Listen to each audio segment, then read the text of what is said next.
Hello, in today's quick Grok video, we will talk about SKOS-XL taxonomies in TopBraid EDG. Let me switch to TopBraid EDG. And you see that I've already have opened the taxonomy of vines that I've created in one of the previous videos. If I click on one of the vines, Pinot Grigio, you see that I have two alternative labels. So what is SKOS-XL?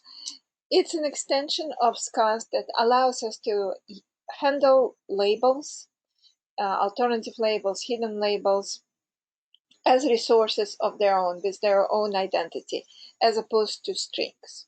Right now here I have labels as text strings. To start using SKOS-XL, I'll click on Settings and I will include SKOS-XL shapes.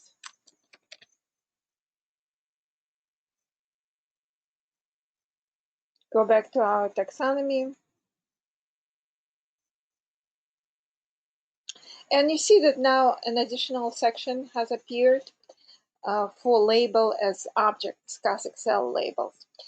And if I am to create a new label there, I could actually create a label, or I could pick a label. Since I don't have any label resources yet, I will create a new label. Call it increase. And I'm going to do the same for my other synonym, Malvosi.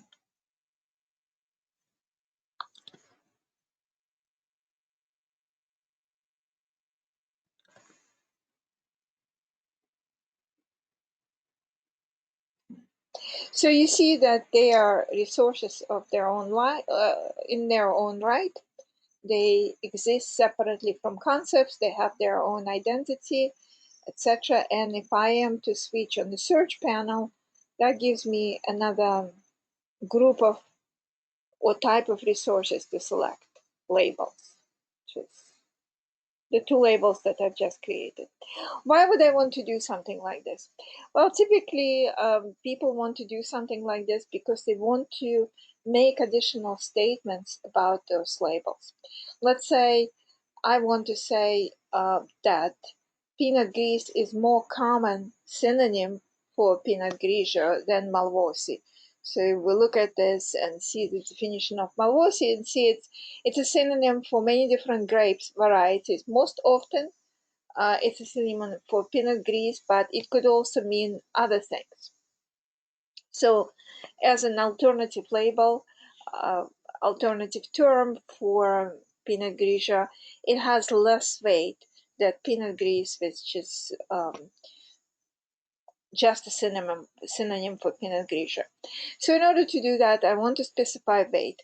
As far as SKOS-XL is concerned, that's extension to SKOS, it doesn't really specify any additional fields for labels. What exactly I want to say about labels is up to me. And if I want to capture weight, I have to define that. How do we do that? Well, we do that in ontology. So let me create an ontology.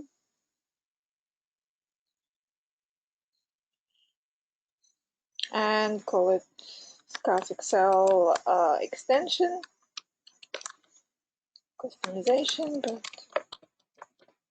I'm going to call it extension.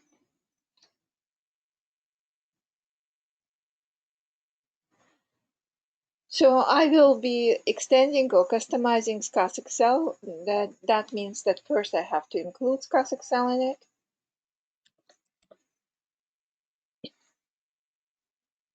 And every time you include SKOS-XL, it brings in SKOS, of course, as well, because that's an extension to SKOS.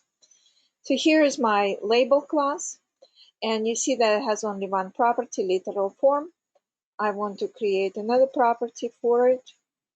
And I'm going to call it weight.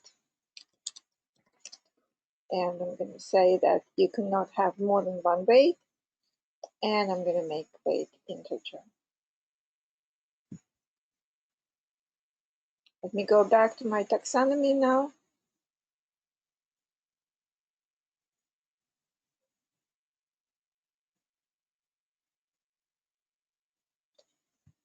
include the new ontology I've created. I no longer want to include SKOS-XL directly. It's part of this new ontology, so I'm going to remove it for now and include my extension.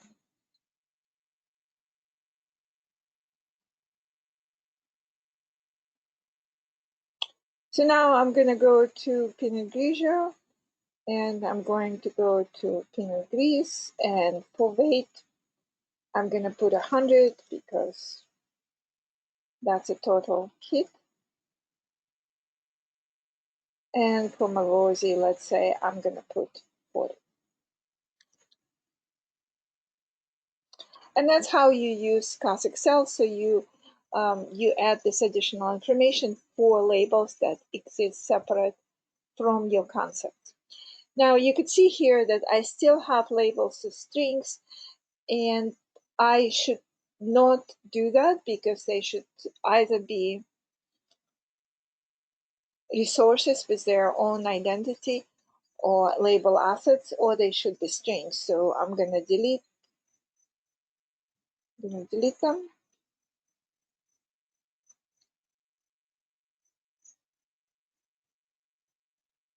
And now I can decide what to do. So one option that I have, I could simply disable these two properties, deactivate them, so they never appear on my forms when I work with SKOS-XL, and I always have these alternative labels that create a new resource. So that would be one option. Another option, I could keep them as is, and I will create a rule for them so their value will be inferred from the value of the label, which is a resource. So let me show you how to do both of those. So go to the concept, and I'm going to deactivate the hidden label just to show you an example of how this is done. So now it's going to disappear from the view. And I'm going to keep the alternative label, and I am going to back it up by a rule.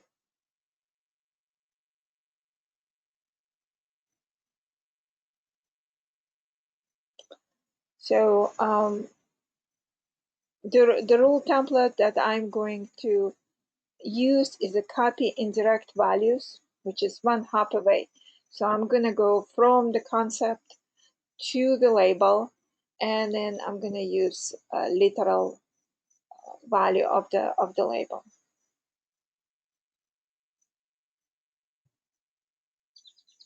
So alternative label object, that's one link that I'm using, and then I'm going to use literal form. Okay, so now the alternative label is backed by rules. It will not be by a rule, it will not be editable, but it will always be automatically inferred. And you could see how it all looks like here. I'm going to go back to my taxonomy. I'm going to refresh for the changes in the ontology to take.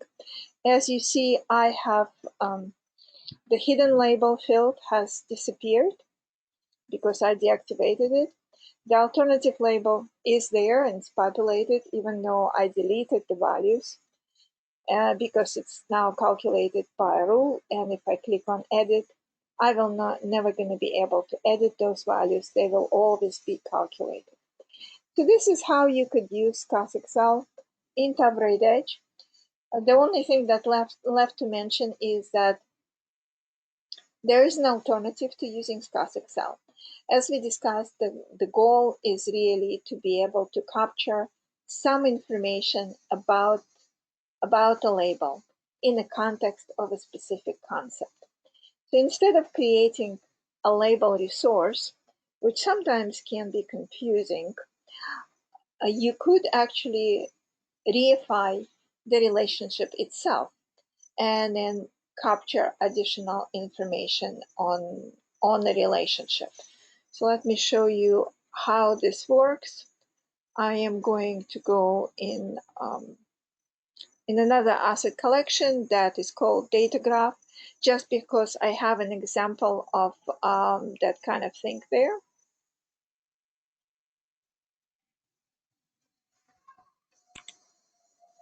not for concepts, but I have a couple of people, and for people,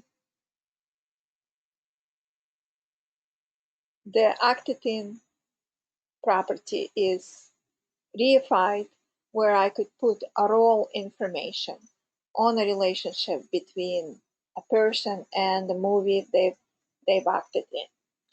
So you could use that kind of approach as well, where you in the ontology say that, let's say, alternative label property is reified. You could hang additional information on it without creating separate label resources. That's an option to consider.